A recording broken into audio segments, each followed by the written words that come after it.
अस्सलाम वालेकुम। आज का हमारा चैप्टर है chapter number 4 structure of molecule में। आज का हमारा टॉपिक है 4.3 types of chemical bond. Chemical bond की टाइप्स पढ़ने से पहले हम दो कंसेप्ट अपने क्लियर करेंगे। पहला कंसेप्ट है बॉन्डेड इलेक्ट्रॉन।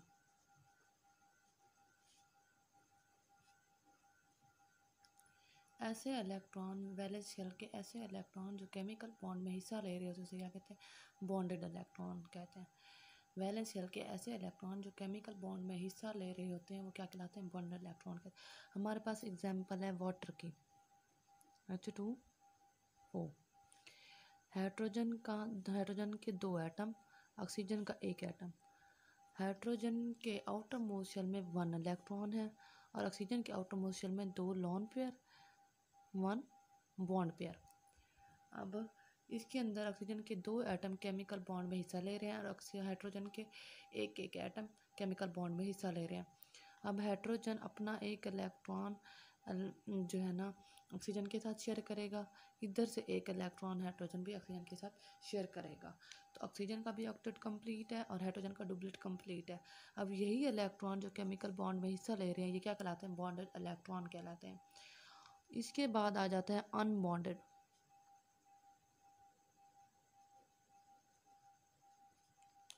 अनबॉन्डेड इलेक्ट्रॉन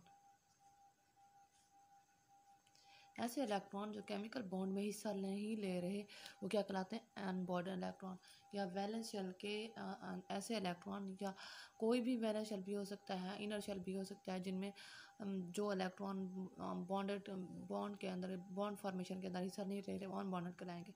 अब हमारे पास जैसे ऑक्सीजन के अंदर 2 लोन पेयर थे, 1 बॉन्ड पेयर था। लोन पेयर जो है ना केमिकल बॉन्ड में हिस्सा नहीं ले रहा है इसलिए वो अनबॉन्डेड इलेक्ट्रॉन कहेंगे।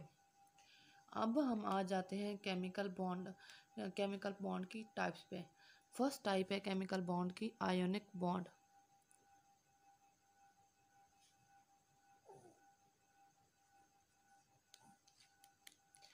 आयोनिक बॉन्ड की हम डेफिनेशन इस तरह करेंगे: complete transfer of electron one atom to another is called ionic bond.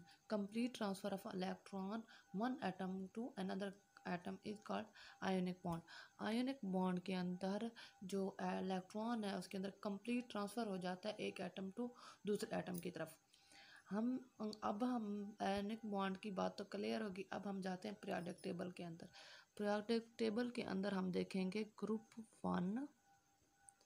Group one और ग्रुप सेकंड के जो एलिमेंट हैं वो कहलाते हैं इलेक्ट्रो पॉजिटिव, क्योंकि ये अपना एक इलेक्ट्रॉन, क्योंकि ग्रुप 1 और ग्रुप सेकंड के जो भी एटम्स हैं या एलिमेंट हैं वो क्या करते हैं? इलेक्ट्रॉन डोनेट करते हैं, इसलिए उनके ऊपर पॉजिटिव चार्ज है, वो इलेक्ट्रो पॉजिटिव एलिमेंट कहलाते हैं। हमारे पास है 5 6 7। हम इनको 15 16 17 भी कह सकते हैं। अब इनके एलिमेंट को हम इलेक्ट्रो नेगेटिव कहेंगे, क्योंकि ये क्या करते हैं? ये इलेक्ट्रॉन एक्सेप्ट करने वाले एलिमेंट है, ये इलेक्ट्रॉन को एक्सेप्ट करते हैं। ग्रुप 1 और ग्रुप सेकंड के जो एलिमेंट है वो इलेक्ट्रो पॉजिटिव है, क्योंकि वो इलेक्ट्रॉन डोनेट करते हैं। अब हमारे पास ग्रुप फर्स्ट का जो एलिमेंट है वो हमारे पास सोडियम है, और इधर से ग्रुप 17 का जो एलिमेंट है हमारे पास क्लोरीन है। सोडियम एटम जो मौजूद सोडियम के अंदर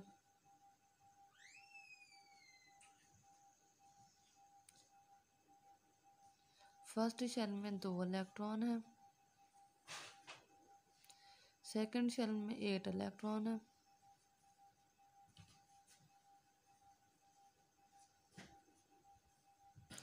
थर्ड शेल में 1 इलेक्ट्रॉन मौजूद है।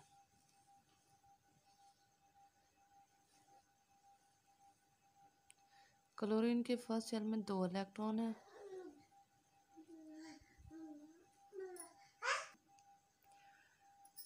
क्लोरीन के पहले शेल के अंदर 2 इलेक्ट्रॉन, दूसरे शेल के अंदर 8 इलेक्ट्रॉन, तीसरे शेल के अंदर 7 इलेक्ट्रॉन है। क्लोरीन की इलेक्ट्रॉनिक कॉन्फ़िगरेशन जाके बनेगी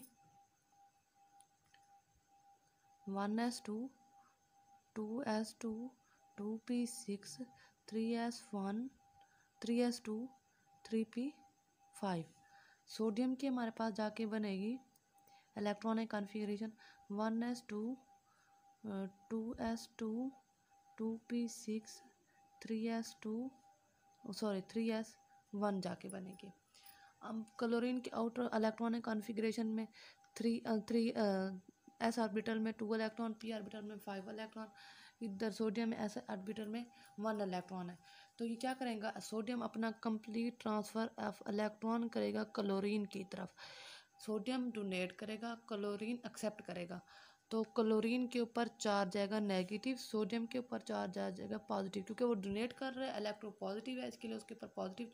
क्लोरीन इलेक्ट्रोनेगेटिव है, उसके ऊपर नेगेटिव चार्ज है, तो क्योंकि वो इलेक्ट्रॉन को एक्सेप्ट करता है। तो सोडियम आयन की जो इलेक्ट्रॉन कॉन्फ़िगरेशन जाके बनेगी 1s2 2s2 2p6 जाके बनेगी। क्लोरीन के इलेक्ट्रॉनिक कॉन्फ़िगरेशन बनेगी 1s2 2s2 2p6 3s2 3p6। अब सोडियम आयन की जो इलेक्ट्रॉनिक कॉन्फ़िगरेशन है वो नियरेस्ट है किसके, नोबल गैसेस। क्लोरीन के इलेक्ट्रॉनिक कॉन्फ़िगरेशन भी नोबल गैसेस के नियरेस्ट है। तो क्लोरीन के ऊपर नेगेटिव चार्ज है, सोडियम के ऊपर पॉजिटिव चार्ज है। अब सोडियम और क्लोरीन के आयन्स के दरमियान इलेक्ट्रोस्टैटिक फोर्स अट्रैक्शन करेगी, अमल करेगी। इलेक्ट्रोस्टैटिक फोर्स के नतीजे में हमारे पास आयन जाके बॉन्ड जाके बनेगा। वो बॉन्ड क्या कहलाएगा, आयोनिक बॉन्ड कहलाएगा। अब इसके अंदर हमने देखा है सोडियम ने क्या किया, कंप्लीट ट्रांसफर ऑफ इलेक्ट्रॉन किया, किसको, क्लोरीन को। सोडियम ने डोनेट किया, क्लोरीन ने एक्सेप्ट किया। यही कंप्लीट ट्रांसफर ऑफ इलेक्ट्रॉन के नतीजे में जो बॉन्ड जाके बना है वो बॉन्ड क्या कहलाया, आयनिक बॉन्ड कहलाया। आयनिक बॉन्ड के नतीजे में जो कंपाउंड बनते हैं वो क्या कहलाते हैं, कंपाउंड, आयनिक कंपाउंड कहलाते हैं। जो भी कंपाउंड बनते हैं किसके नतीजे में, आयनिक बॉन्ड के नतीजे में, वो कंपाउंड क्या कहलाते हैं, आयनिक कंपाउंड। इसकी एग्जांपल हमारे पास है सोडियम क्लोराइड, खुरदनी नमक जो हमारा होता है।